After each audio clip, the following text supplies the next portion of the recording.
मंडी में सांसद अनुराग ठाकुर ने कांग्रेस नेता राहुल गांधी पर तीखा हमला बोला। विदेश दौरे के दौरान भारत और आरएसएस पर राहुल गांधी की टिप्पणी पर पलटवार करते हुए उन्होंने कहा कि भारत का हर जगह विरोध करना राहुल गांधी की फितरत बन गई है।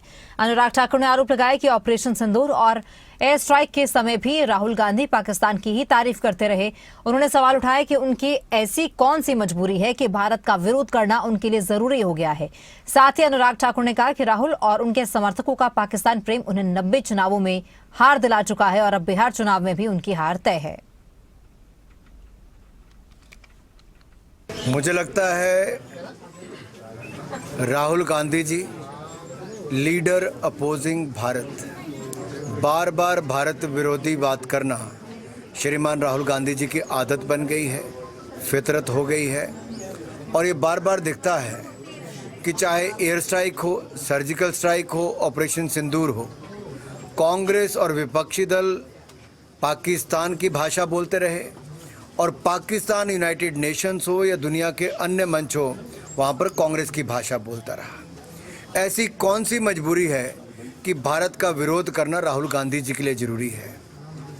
क्या भारत का अपमान करना, भारत के लोकतंत्र पर तंज कसना, भारत की क्षमताओं पर प्रश्न चिन्ह खड़ा करना, जबकि दुनिया भारत की बढ़ती ताकत को सलाम कर रही है, वहीं राहुल गांधी जी और इनके चमचे बार बार भारत का अपमान कर रहे हैं।